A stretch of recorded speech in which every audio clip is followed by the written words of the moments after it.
समाजकार्य सुरुवातच समाजकार्याची कशी झाली तेच आधी मी तुम्हाला सांगते. गेल्या 5 वर्षांपूर्वी जेव्हा साहेबांचं 2017 मध्ये जसं साहेबांचं सिलेक्शन झालं आणि त्याच्यानंतर म्हणजे जेव्हा साहेबांनी पाऊल टाकलं की समाजकार्य काय असतं आणि समाजकार्य कशा प्रकारे केलं जातं हे त्यांनी आम्हाला दाखवून दिलं. साहेबांचं असं म्हणणं होतं की काही गोष्टी ह्या लोकांपर्यंत पोहोचवण्यासाठी आपणच एक हाती आपल्या हे घेऊया आणि आपण पुढे चालत राहूया. समाजकार्य करताना आम्ही असा विचार नाही केला की हे सुरुवात याच्यापासून करूया असं म्हणून. खरं तर शिक्षण हे सगळ्यात महत्त्वाचं पार्ट होतं आमच्यासाठी. साहेबांना ज्या गोष्टींच्या अडचणी आल्या त्या गोष्टी इतर लोकांना कोणाला त्या गोष्टींची अडचण येऊ नये होऊ नये म्हणून आम्ही सुरुवात पहिला लायब्ररीपासून केली.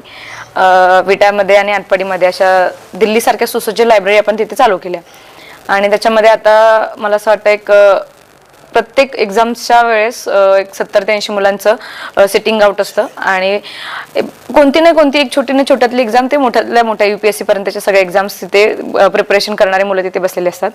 प्रत्येक एक्झाममधून प्रत्येक एक्झामच्या रिझल्टमध्ये 4 ते 5 मुलांचं सिलेक्शन झालेलं असतं दोन्ही लायब्ररीमध्ये.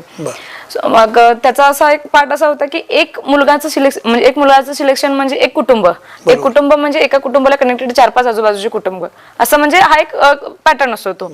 मग हे शिक्षणाचा एक पार्ट आम्ही पहिला फोकस केला. त्याच्यानंतर हळूहळू मग आम्ही आरोग्यावर गेलो. आरोग्यावर काम करत असताना असं जाणवलं की आपल्या आजूबाजूच्या लोकांना शारीरिक काही म्हणजे समस्या असतील तर ते स्वतःकडे लक्ष न देता बाकी तर म्हणजे रोजगार किंवा ह्या सगळ्याच गोष्टीमध्ये ते अडकून पडलेले असतात, स्वतःकडे लक्ष देत नाहीत. मग त्यासाठी आम्ही एक आता मला वाटतं 1-2 महिन्यापूर्वी म्हणजे 1-2 महिन्यातच आता आपलं ते हॉस्पिटल चालू होत आहे भिवघाटला, जे मल्टी स्पेशालिटी असेल आणि त्याच्यामध्ये पूर्ण म्हणजे सेवा हे आरोग्य सेवा आणि त्याच्या स्कीम्स मध्ये जे बसणारे आहेत आपल्या स्कीम मध्ये येणारे सगळे शासकीय योजना त्या शासकीय योजना त्याच्यामध्ये आपण अवलंबलेल्या आहेत.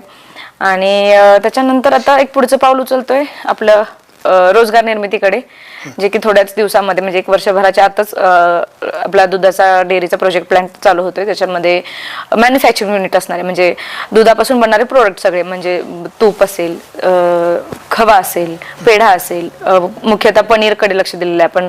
आणि ह्या सगळा प्रोडक्ट म्हणजे आपण एका ब्रँड खाली आपण ते एक प्रोजेक्ट हे तयार करतोय, प्रोडक्ट तयार करतोय आणि त्याचं सेलिंग बाहेर होणार आहे.